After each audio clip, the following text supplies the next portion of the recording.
Check this.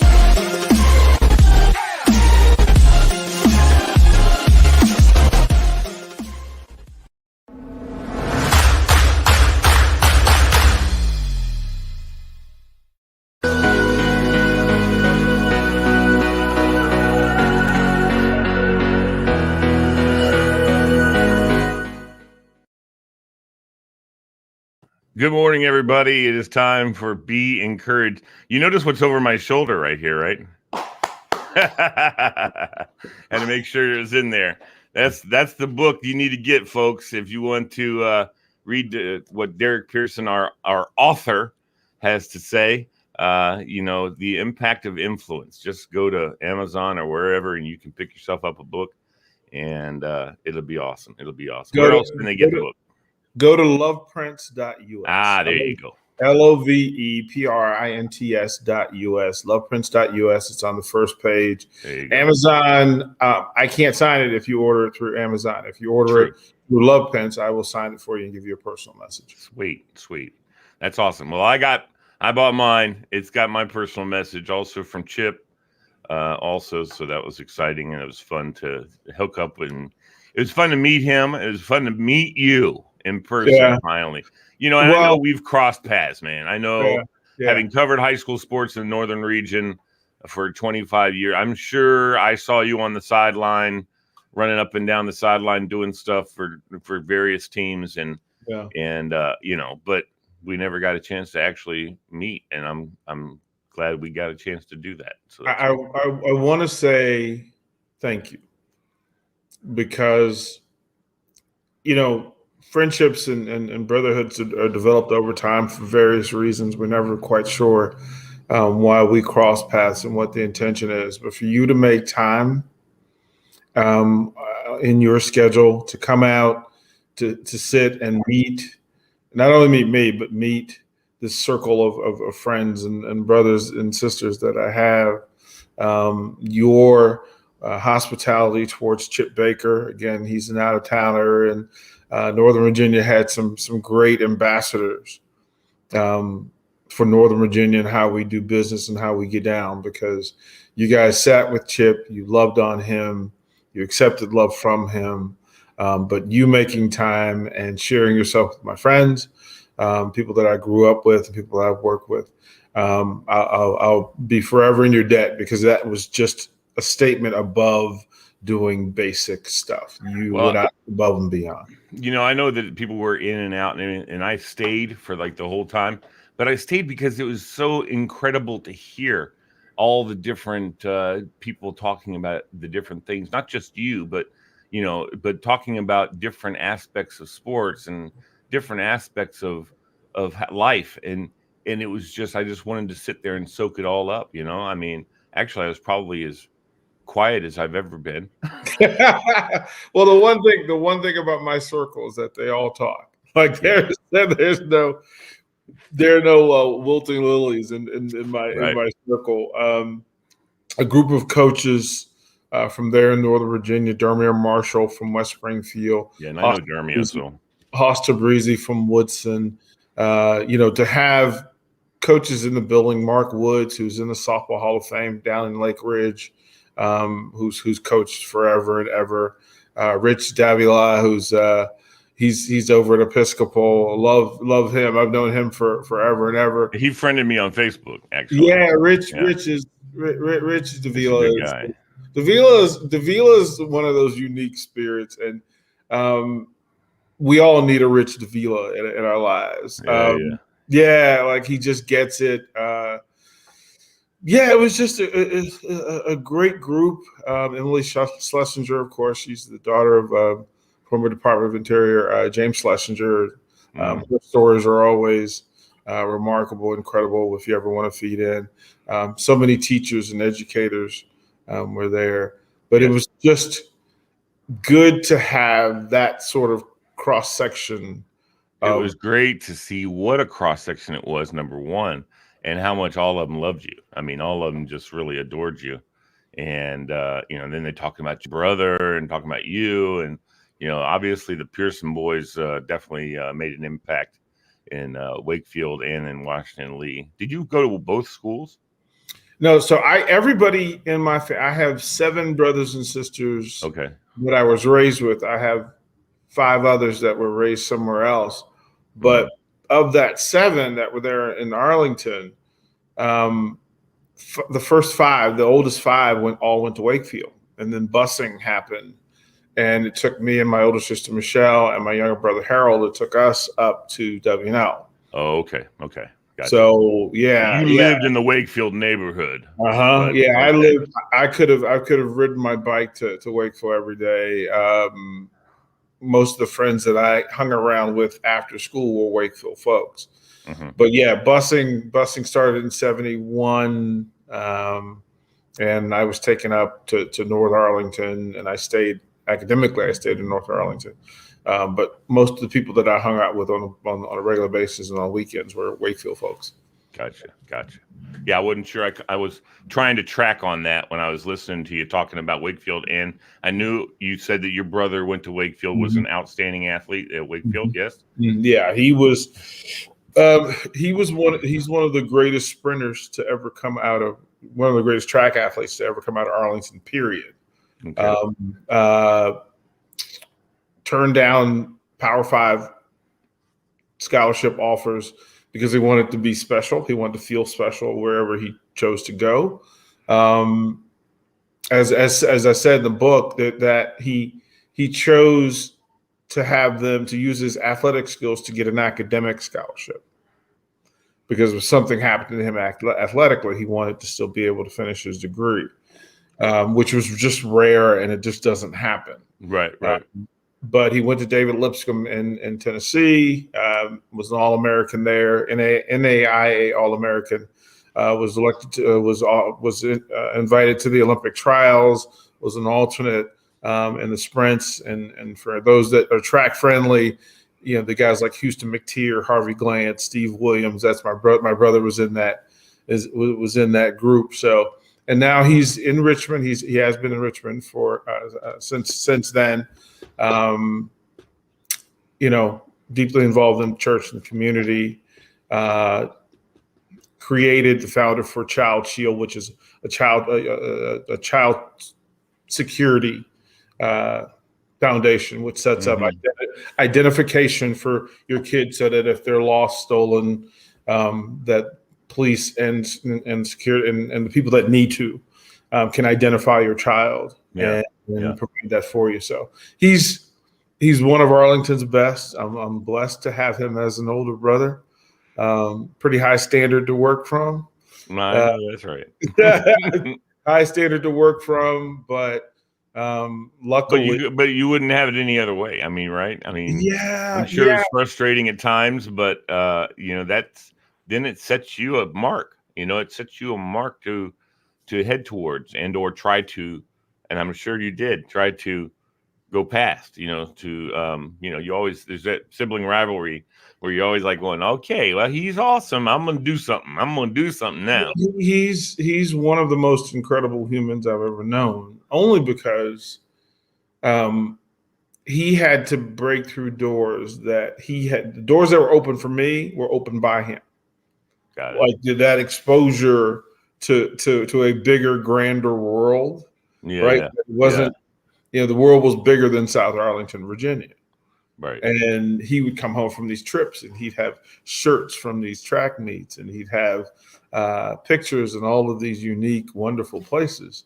And I simply, at that point, you learn, wow, the world is really bigger than the 4 blocks of our neighborhood. It's, right. It's bigger than high school in Arlington. You can do much more. And not everybody has those people. And that's why you need to, you recognize how important it is to have a teacher mentor in your immediate space. Yes. Like, just to have somebody that says, yes, you can go. Yes, you can travel. Yes, you'll be safe. Yes, you can accomplish more.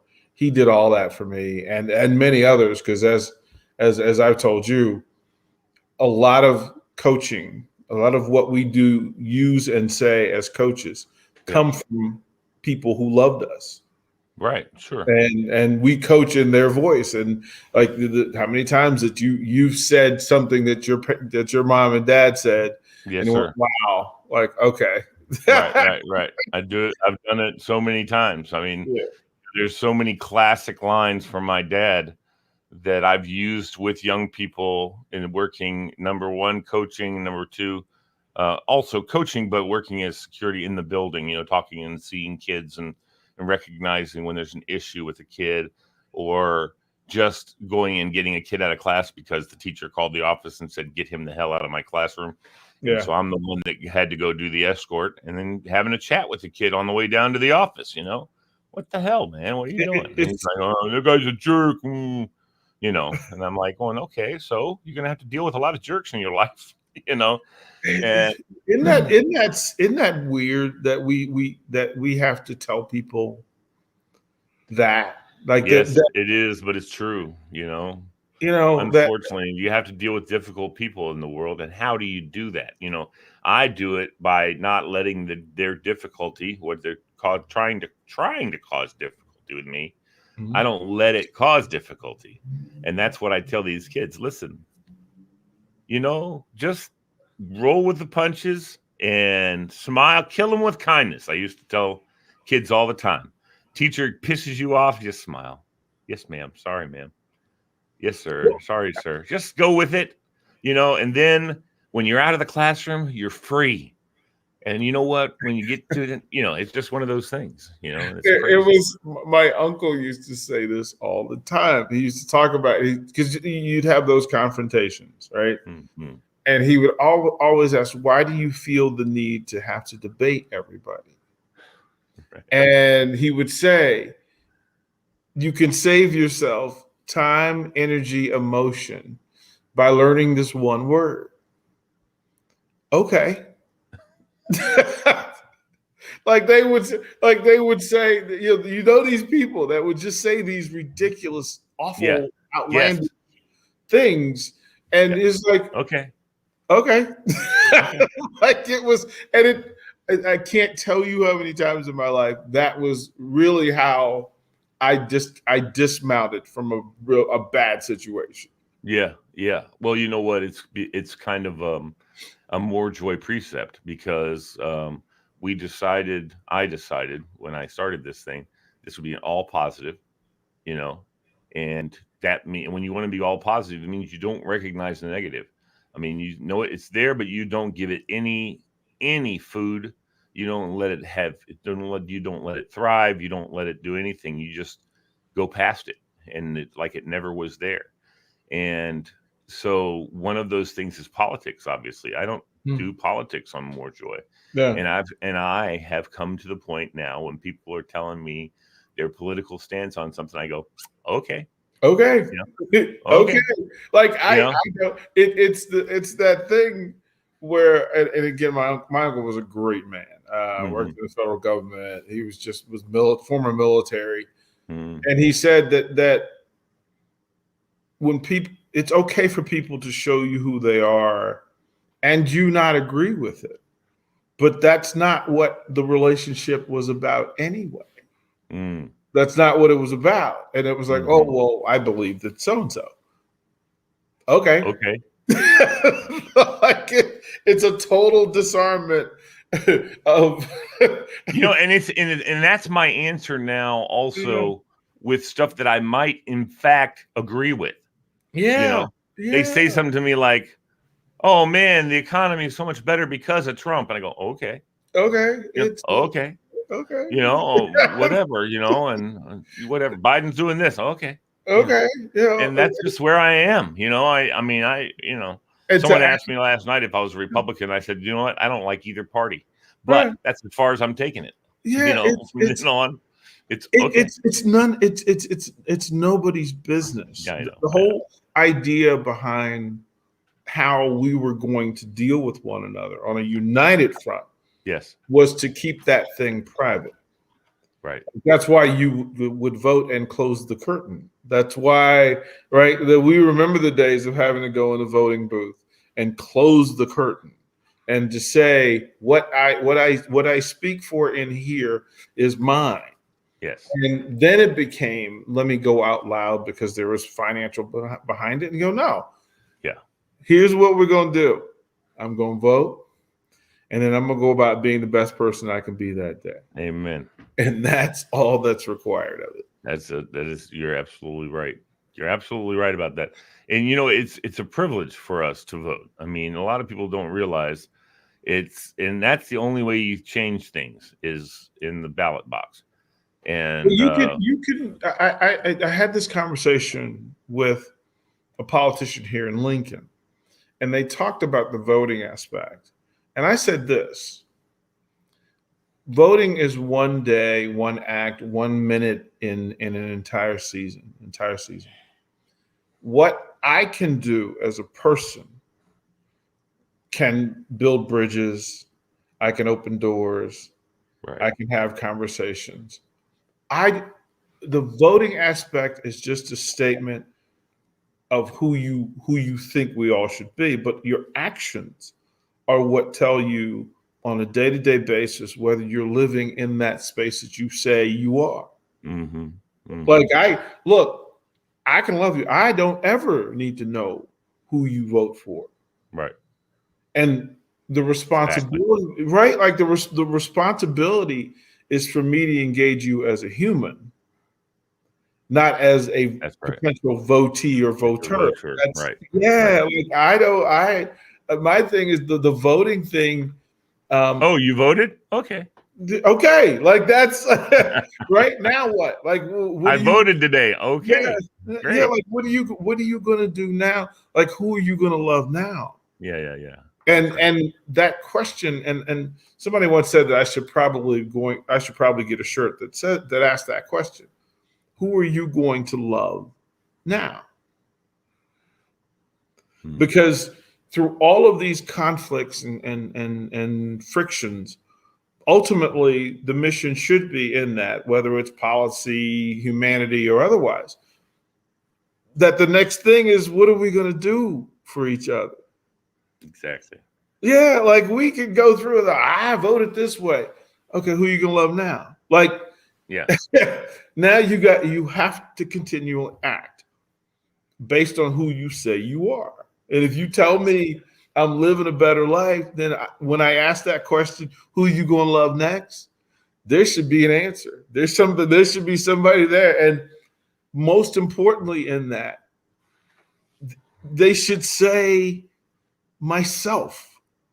Yeah. Exactly. Exactly. Who you Yes. gonna love? Like you can't be a horrible person and then say I like me, Right. like I love That's right. myself. That's No, right.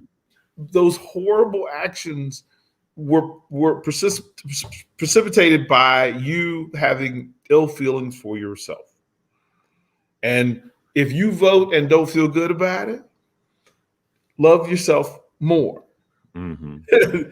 Like love yourself enough to understand what it is we're here for. Yeah. And brother, let me tell you, it's a day to day when you meet somebody. You saw it Thursday night that everybody when I say love first, as soon as you come into my space, as soon as somebody comes into your space, love has to be first thing, and it's a huge smile and A it's a hug. huge hug. Yeah. And then we look at each other and actually acknowledge each other, and then we go on. Like that room was a room full of, as my uncle would say, that's a room full of friends who had not met yet. That's Like right. that that room was just that's the beauty of what we do. And Chip has this thing that when we set up a space, just like you setting up on MoreJoy, that there's a meeting place every Tuesday at 9 o'clock. That love is welcome. Mm-hmm. I don't think you understand how powerful that is because of all the things that you could do, Mm. all the things that you could spend your time and emotion on. You, sir, said, I'm going to create a space where only love is required That's right. and only love is welcome. And I post this thing every day that says, my friends, I'm sorry, saying sorry in advance, but I'm only accepting love from you today. And it's the only thing I can give you today. Right, right. And just for the record, it's probably going to be the same thing tomorrow You because don't. you set the boundary Yeah. that look, if you're going to deal with Lee Beatty, what people say about Lee is you say, hey, Lee, they're going to smile and they're going to say, yeah, man. Yeah, man, that Yeah, dude. that's the hope, right? That's That's the the hope. hope, brother. That is Listen, so one of the things that you say all the time is, "Do I have your permission to tell you the truth?" Right? And I Mhm. thought about that the other day, and I thought, I love that, I really do. But I noticed, then I said to myself, "Oh, how about, do I have your permission to love you today?" And then I thought, no, you don't need to ask for permission for that, right? And that's exactly what I said. I said to myself, I said, "Hey, no, you don't have to. You need to just do it. You just need to love people and love that person. And then you can ask them the question that Derrick asked people: Do I have your permission to tell you the truth? Because Mhm. I love you. And I want to tell you what's going on in your life that I'm seeing. And that's the only way I can show you my love, you know? That's Yes? that's that's deep. Like that's deep. Yeah. That I'm gonna love you. Yeah. And Yeah. I don't have to ask your permission. I'm going to love you no matter what. we have asking permission. I love the concept of asking permission Yes. because it allows the person I'm talking to or engaging to tell me where they are. Mm. Because if I ask you if I have permission to love you and you lean away, you need me more than everybody else. Like that's you sending up the bat signal that, hey Lee, come closer, bro. Don't you lean in. Yeah. And the other one allows you the other. So yeah, I'm gonna love you. I hope I have your permission, but I'm gonna do it anyway. Anyway, I'm gonna do it anyway. no And matter what. Yeah. No matter. It's gonna happen. well, but it's a great way to know where somebody is. That's true. That's true. That Right? is It's true. on that GPS. It's I'm gonna love you where you at. That's Right? right. That's Oh, right. I'm at 2 today. I'm at 2. I'm not at 10. I'm at 2. Okay, Mhm. let me come from 10 and let me get you at 2 and let's move you along towards 10. Oh, Yeah. I'm at 10. Where are you at today? I'm at 7. Okay, well, it ain't Let's gonna get to take much, 10. right? That's It right. ain't gonna take much No, right. to get you. I love that concept though, that I'm gonna love you. Like that. Yeah, but just being in your presence is worth 3. So if I was at 7, I'd be at 10 just hanging with you, You right? know, but that's when you know you're doing it right. Like Right. that's when you know that the person at 10 is looking for you. Why? Because it's shared space. But the person at 1 needs you. They Desperately. need you. They need Desperately. you. And if we understood that spectrum, I talked to a college professor of mine, and he talks about love on a spectrum, Mhm. that and humanity on a spectrum. That if we identify the spectrum more often, as you said, I'm gonna love you. That's a 10. That's a 10 statement. And the person knowing the person's location on the Mm. spectrum makes you more competent in your ability to love them. Like Yes. you're not gonna you're gonna like oh, you're not feeling me right now. Okay. Well, Right. let me put this Lee Bailey on you. We're gonna get this right. We're gonna get it right. And it's just a powerful thing that you have. And again, you created a space where love at 10 is welcome, it's Mm. allowed, it's expected. And Desired. It's yeah, desired. yep, and it is a powerful thing you've done for Yeah. yourself and others. Yeah. Yeah. No question. So how do we go about here in the last minutes of the show? How do we go about encouraging the ones that are young people? Because I know that we're running into this a lot lately with the young people who just don't have any self worth. And of course, that means that there's issues with mental health and possibly kids being suicidal. And that I don't the thing is, I don't like to talk about it, but it needs to be talked about. I don't like to talk about that because it's so not me. But it's something. It's really funny because I listen to the scanner, and I hear that they get a call from someone who says they're going to kill themselves. Well, why do you think they called? They That's want the bat signal. someone to That's the keep bat them signal. from doing it. That's the bat signal that Yeah, somebody's at zero. exactly. Somebody's at Somebody. zero, Yeah, and the people who are trained professionals. When I was at Woodson, there were, and it's a part of what moved me to love Prince. There was a stretch 9, 10 years ago where there were several student suicides. yeah. Robinson happened to. Yeah, and within that building, what I wanted people to know was you're not alone. Right. You're not alone. Like don't go through it. Whatever you're going through, somebody's gone through before. Exactly. And there's no to remove shame from the thought process, to remove the fact that something is going on that's so awful that you're just tired of being here. There's a shame that's a factor. And I said, listen, don't be ashamed. Tell me where you are. Right. That's right. Tell me where It's you are. happening. Yeah. And that will tell me whether I can come to you and meet you. How far do I have to come to meet you? Mm, Like I need to know on the GPS where you are. Well, I'm right. at zero. My love tank is empty. Well, you called the right person then. Because what I have for you is love. That's Like right. what I have for you is a tank full of love. And it doesn't run out because the way love works is when I pour love into you, I get that back in return. Yeah. Exactly. Like I get it back in return. And when I Right. give a smile, I can never run out of them because No, we're I always get it back from overflowing. you. I get it back from you. Yeah. Yeah. Like I get it back from you. And so these people are telling you we just have to pay attention. We have to be That's aware. absolutely right.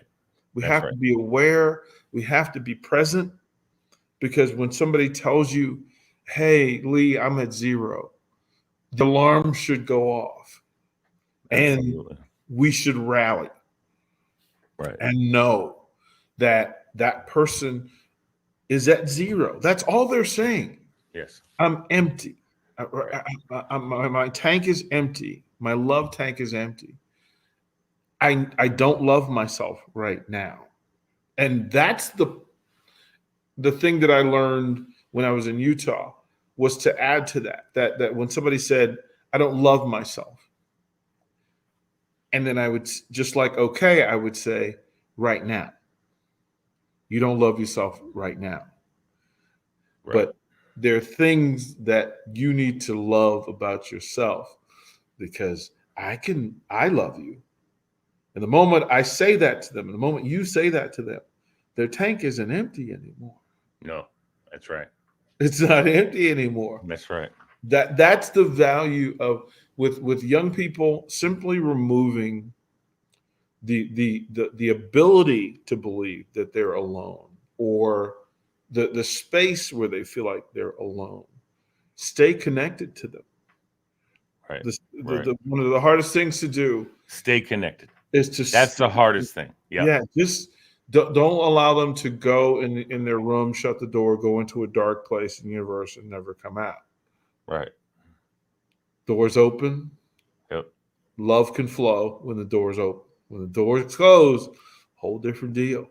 Whole Yeah. different deal. Yeah. So when you get it was I want to give it credit to Joe Gibbs for saying that, but I believe it was that thing that when somebody is when their tank is running low, some people will close the door to recharge. Some will close the door to continue to let it drain. You Mm-hmm. have to know which one it is. Which one is this? It's hard to know though. Yeah. Yeah. Yeah. Anyway, perfect way to end the program today. Derek Pearson, you're the man. Ladies and gentlemen, don't forget, there it is, The Impact of Influence by Chip Baker. It's a conglomeration. Is that the right? It's compilation. a compilation. That's right. Not Compilation. conglomeration. A compilation of influencers in this world, mostly, and coaches. And anyway, Derrick has a big part of this book, and I encourage you to get it. It's going to fill your life and fill your heart. And you want to talk about love? When you're feeling empty, you can't feel empty after you read that book. There's no chance. That is the power of influence. In fact, it is. Thank you, brother. Right. Brother, you are my friend. I appreciate you being my friend, and I love you. Take care. That is mutual. Love you back, brother. All right, man.